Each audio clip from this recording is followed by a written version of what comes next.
YTN 라디오 이재윤의 뉴스 정면 승부 1부 뉴스 인앤아웃으로 시작합니다. 김영민 아나운서 나오셨습니다. 어서 오십시오. 네, 안녕하세요. 네, 이승윤 기자 나왔습니다. 어서 오세요. 네, 안녕하세요. 네. 자, 먼저 오늘 퀴즈가 준비되어 있죠? 네, 시작 전에 저희가 새로운 소식이 있어서 이걸 먼저 퀴즈로 좀 전해드리려고 하는데요. 네. 이제 추석 연휴 지나고 나서 13일부터 우리 정면 승부 시작 시간이 바뀝니다. 그래요? 네, 그렇습니다. 난 몰랐어요. 어머, 모르시면 안 되죠. 네. 그래서 이제 저희가 퀴즈를 내드리려고 하는데요. 몇 시부터 시작을 할지 이승윤 기자님께서 보기 주시죠. 네, 1번은 오후 5시, 네. 2번은 벌써 6시, 12시. 다시 한번 주실까요? 네, 1번 네. 다시 한번 말씀드릴게요. 1번 오후 5시, 2번은 12시. 네. 저는 뭐 데시벨로 좀 약간 힌트를 드렸어요. 정말 오늘 추석 명절 앞두고 특집인데 이승윤 기자가 조금 흔들리네요, 그죠? 네. 네, 이제 퀴즈를 답을 보내주실 때 문자 보내주시면 되는데요. 네. 샵 0945번으로 문자 보내주시면 되겠습니다. 네, 정보 이용료 들어가지 않나요? 물론 들어가는데요. 단문 네. 50원, 장문 100원의 정보 이용료가 들어갑니다. 네, 이거 항상 고지를 해드려야 되니까요. 맞습니다. 자, 오늘 뉴스인에 나온 첫 번째는 정진석입니다. 오늘 정진석 국회 부의장이 국민의힘의 새 비대위원장으로 의결이 됐죠? 그렇습니다. 오늘 오전에 이제 국민의힘 전국위 회의에서 신임 비대위원장으로 선출이 됐는데요. 일단 대표적인 친윤 인사로 분류가 되고 이준석 전 대표와는 뭐 설전을 벌인 걸로 유명한 인물이기도 하죠. 정진석 의원 먼저 새 비대위원장으로 어떻게 보셨는지 뉴스인 부탁드립니다. 네, 일단 국민의힘 의원 중에 가장 중량감 있고 합리적인 인물로 일단 판단되고요. 네. 사실 MB 정부 때 이제 친박계 친이계 좀 통합을 위해서 기용했던 인물들이 이제 주호영 의원, 최경환 의원, 유정복 의원, 정진석 의원 등이 있었는데 그 중에서도 가장 정진석 의원이 가장 협조적이고 가장 합리적이었다는 그런 평을 많이 받았었고요. 일단 당내 최다선이 5선 의원이자 네. 국회 부의장이라는 중책도 맡을 정도의 거물입니다. 그리고 친화력도 좋고 뭐 추진력도 상당히 강하다는 그런 평을 받고 있고요. MB 정부 시절에 이제 청와대 정무수석을 또 역임했었는데 저도 당시 이제 청와대 출입 기자로서 자주 만났었는데 당시 역할을 보면은 일단 친박계와 친이계 간의 가교 역할을 수행을 했었고 이 국정과제에 대한 이해 수준이 상당히 높았던 정치인으로 기억이 되는데 이런 지금 당내 내용 상황에서는 가장 어떤 면에서 가교 역할을 잘할 수 있는 인물이지 않을까 생각합니다. 그러면 이제 가교 역할을 할 수 있는 적합한 인물일 수도 있지만 사실은 이제 이준석 전 대표와는 좀 나를 세우는 분이기 때문에 그리고 오늘 또 윤핵관에 대한 입장도 밝혔지 않습니까? 지금 이 윤핵관이 참 고약한 프레임이다. 그리고 이 조롱과 분열의 의미가 더 씌워져 있어서 불쾌하다. 그럼 이준석 전 대표는 반핵관입니까? 이렇게 입장을 직접적으로 좀 밝히기도 했거든요. 지금 윤핵관이라는 표현에 대한 불만 또 반핵관이라는 언급을 봤을 때는 여전히 이준석 전 대표에 대한 불편한 심기를 좀 드러내고 있다고 봐야 될까요? 아마 지금 정진석 의원이 보기에는 상당히 황당한 상황일 거예요. 왜냐하면 옛날에 이제 국민의힘은 이제 그 전에 이제 뭐 저 한나라당 때부터 뭐 친박계 친이계에서 전통이 있지 않습니까? 근데 그 전통이 갑자기 사라지고 뭐 친윤이네 반윤이네 이렇게 얘기하니까 아니 언제부터 이렇게 뭐 그런 전통이 있었다고 이렇게 지금 계파가 갈라졌느냐 그런 부분에 대한 아마 좀 반발도 있을 거고 일단 정진석 신임 비대위원장 같은 경우는 이준석 전 대표의 우크라이나 방문을 비판했었죠. 네. 갈등을 굳이 빚은 이유는 일단 국민 여론이 우크라이나에 대해서 동정적이더라도 러시아가 주변 4강인 만큼 우리로서는 조심스러운 외교 행보가 필요하다 이렇게 본인은 판단했었고 이준석 전 대표가 당시에 이 젊은 층의 인기를 너무 의식해서 무리한 개인기 정치에 나섰다고 이제 비판했던 거였거든요. 그런 면에서는 개인 플레이보다는 좀 팀 플레이를 중시하는 정치인이라고 봐야 될 텐데 그러니까 개성이 굉장히 강한 이준석 전 대표하고는 좀 충돌을 빚을 수밖에 없는 요소가 있는 건데 뭐 그걸 그렇다고 가교 역할을 못할 인물이다라고 볼지는 보기는 어려울 것 같아요. 왜냐하면 그냥 팀 오리엔티드 플레이어냐 아니면 개인기 중심의 플레이어냐 이런 거 봤을 때 이 이준석 그 전 대표가 상당히 좀 개성이 좀 특출난 사람이다 보니까 좀 그렇게 두드러져 보이는 것 같습니다. 그렇군요. 또 이준석 전 대표와 또 정진석 신임 비대위원장 사이 관계 생각하면 또 육모방망이가 떠올라요. 그렇습니다. 그 사진 계속 떠오르죠. 그러니까요.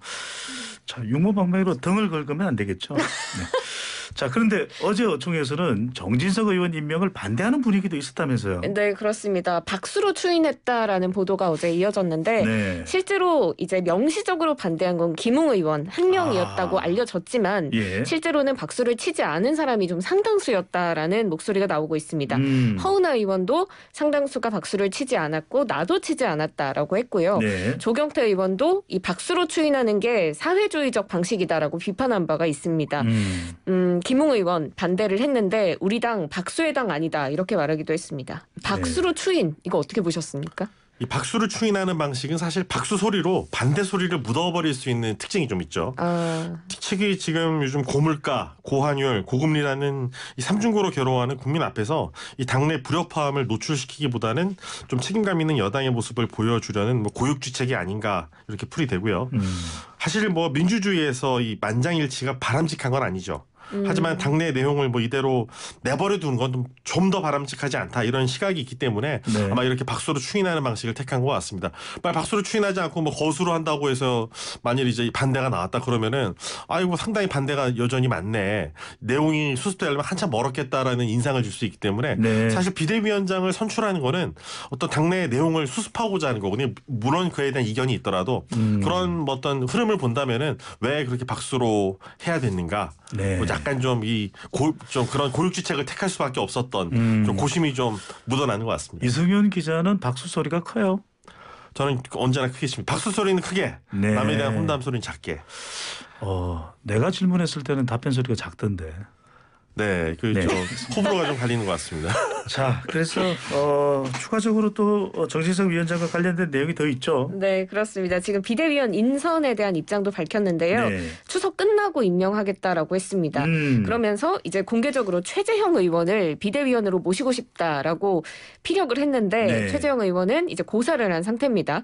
지금 비대위 출범 과정에서 비상 상황이 아니라고 이야기를 했고 새 비대위 출범에 대해서도 부정적인 입장을 얘기했기 때문에 이제 합류하는 건 좀 어렵다라는 건데요. 네. 최재형 의원 혁신위원장 지내고 있고 친이준석계 인사로 비교가 예. 되는데 정진석 의원이 최재형 의원을 언급한 이유가 뭘까요?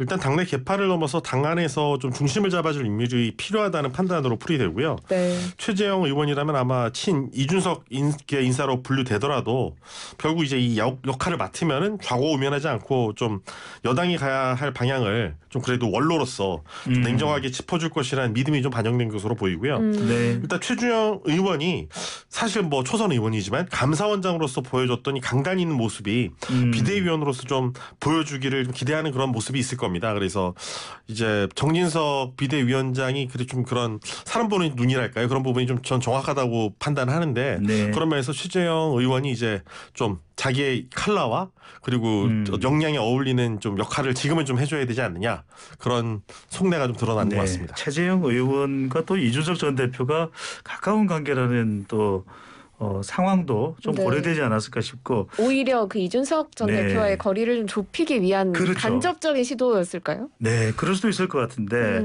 자, 조금 우리 인앤아웃 속도를 좀 내보겠습니다. 이준석 전 대표 측에서도 가처분 신청을 했죠? 그렇습니다. 정진석 비대위원장 직무 정지해달라는 내용의 추가 가처분 신청 제기했고요. 네. 비대위 설치 또 비대위원장 임명한 전국의 의결을 효력 정지해달라는 내용도 포함이 됐고 예. 이번이 벌써 네 번째 가처분 신청입니다. 세 번째 가처분 신청이었던 게 지금 개정된 당원에 대한 효력 정지 가처분 신청 이건 유지가 되고 네. 14일에 또 신문기일이 잡혀 있는 상황입니다. 알겠습니다. 지금 네. 네, 자 그래서 이제 뭐 신문 또 결정에 따라서 가처분이 다시 재인용되느냐 이 부분도 정진석 비대위에 상당히 또 영향을 미칠 텐데 그 부분도 좀 지켜보도록 하고요. 두 번째 주제로 넘어가겠습니다. 권성동, 네 공무원 시험 합격은 권성동 뭐 이런 이야기 나왔는데 오늘 사퇴 기자회견 열고 사퇴 의사 밝혔네요. 네, 그렇습니다. 집권여당 첫 원내대표로 선출된 지 5개월여 만인데 네. 이제 사퇴의 뜻을 굳힌 지 오래됐다. 그렇지만 이제야 뜻을 밝힐 수밖에 없었다면서 당원 당규 개정 또 새로운 비대위 전환을 위해서 원내대표로서 할 일이 있었다라는 입장을 밝혔습니다. 사퇴가 너무 늦었다는 비판 역시 겸허하게 받아들인다면서도 지금 자리에 연연하지 않았다라는 기존의 입장을 다시 한번 강조하기도 했는데요. 권성동 원내대표 사퇴 시기 또 사퇴의 변 어떻게 보셨는지 뉴스인 부탁드립니다. 결과적으로 권 원내대표가 당내 화합보다는 분열을 불러왔던 만큼 이유가 어찌 됐든 책임을 지는 게 합당한 것 같고요. 안 그래도 이 청와대에 대한 감시 눈초리가 지금 날카로운 상황인데 이 청와대 내 인사 문제를 야기했던 건 아무래도 원내대표로서 적절한 처신은 아니었죠. 그리고 네. 본인으로서는 아쉽겠지만은 뭐 책임 있는 여당 원내대표로서 지금은 역할 수행이 이제 불가능하니까 자리를 내려놓는 게 맞고 일단 지금 정진석 비대위원장이 들어선 상황에서 그래도 그나마 제때 사퇴했다고 생각합니다. 지금 대통령과의 내부 총질 문자에 대해서도 이제 질문이 있었는데 경위와 어떻든 제 부주의로 내부 문자가 노출된 점에 대해선 제 잘못이라고 인정한다라고 밝혔지만 네. 사생활이 있다 정치인도 문자를 망원경으로 당겨서 취재하는 것, 의총에서 의원들끼리 귓속말로 하는 얘기까지 증폭시켜서 기사화하는 건 금도를 넘어선 것 아닌가라면서 좀 불편한 심기를 드러내기도 했는데요. 이제 기자님이시잖아요. 어떻게 생각하십니까? 국회는 개인 공간이 아니고 이 공적인 업무 공간이자 민의의 전당이죠. 이 박지원 전 국가정보원장 같은 경우는 아예 일부러 아니면 실수로 뭐 휴대전화 메시지를 노출시켜서 정치적 목적을 달성하기도 했었고 옛날 네. 임종석 전 그 대통령 실장 같은 경우도 의원 시절에 뭐 이렇게 저 다른 의원들 험담하는 게 그대로 돌발 영상에 나가서 물의를 빚은 적이 있습니다. 사과를 네. 한 적도 있고요. 그때는 신나게 공격했던 게 이제 지금 여당이었는데 예. 일단 충분히 그 들릴 수 있다는 생각, 듣는 귀가 많다는 생각을 하고 조심스럽게 문제가 될 내용을 노출시키지 말았어야지. 그거를 뭐 노출 누가 봤다고 그거를 네. 지금 뭐 이렇게 항의하는 거는 저는 말이 안 되는 것 같고 원내대표 되는 정치인이면 그 정도 알겠습니다. 조심성이 없는 것도 예. 문제가 있는 거죠. 파장이 참 상대해서 김영민 아나운서는 따봉 문자 받아봤어요. 따봉. 체리 따봉 말씀하시는 네. 건가요? 체리 따봉 좀 받아본 적 없습니다. 김혜민 PD가 안 보내주네요. 네. 자, 세 번째 소식으로 넘어가겠습니다. KT 현대차 어떤 내용입니까? 네, 지금 KT 현대자동차가 7,500억 원의 지분 교환을 한다고 오. 하는데요. 이게 구체적으로 보면 미래 모빌리티 사업 협력을 강화하기 위한 취지라고 합니다. 자율주행, 또 도심형 항공교통 등 통신망과 모빌리티를 연계한다라는 계획인데 이걸 오늘 이승윤 기자님께서 취재를 해오셨잖아요. 구체적으로 어떤 내용인지 들려주시죠. 네, 요즘에 기업 간의 이합 집산, 특히 이종 기업 간의 합종 연행이 정말 다이내믹합니다. 예를 들어 현대차 같은 경우는 이제 그 도심 항공 모빌리티 개발을 이제 하고요. 네. 인천공항공사가 이제 아무래도 하늘을 나는 교통수단이니까 이제 인프라 구축을 하고 대한항공이 운항 통제 시스템을 맡고 KT가 위성을 운용하기 때문에 이제 6G 통신 네트워크를 제공하거든요. 근데 또 이종 네트워크 간에는 또 이종 네트워크가 또 대항하는 그런 형태입니다. SK 같은 경우는 SKT 같은 경우는 이제 저 현대차처럼 사업화 모델을 개발을 하고 네. 기체 제작은 한화 시스템이 맡고 운영은 또 팀앤 모빌리티와 한국공항공사 또 이제 수직 이착륙장은 조비 에이비에이션과 한국교통연구원이 맡으면서 이제 정말 그 서로 이종 간의 결합이 이렇게 이루어져서 컨소시엄이 한 4개 정도 구성되어 있습니다. 네. 또 LG 유플러스도 지금 따로 구성을 해가지고 지금 저 조비 에이비에이션, 뭐 GS 칼텍스, 제주항공 등과 함께 같이 카카오 모빌리티와 함께 지금 이제 또 대립각을 세웠거든요. 그렇군요. 롯데그룹도 이제 자기네 그 계열사들과 함께 지금 또 컨소시엄을 구성해서 지금 이제 이종간 이 컨소시엄이 4개가 구성이 돼서 정말 각축전을 벌이고 있는데 네. 앞으로 이제 하늘을 나는 서울 하늘길을 여는 모빌리티 이제 주요 수단이 어디가 될지 관심이 쏠리는데 이렇게 될 수밖에 없는 게 이제 한 개의 기업이 옛날엔 다 할 수 있었는데 지금은 이제 여러 산업 기술이 융합되다 보니까 예. 한 곳에서 다 할 수 없거든요. 그래서 이렇게 예. 융합되는 합종 연행이 이루어지는 이승기 현상이 시간이 나타났습니다. 많지는 않은데 자 이렇게 되면 KT와 현대자동차 중에서 누가 더 유리한 거예요? 누가 더 득보는 거예요?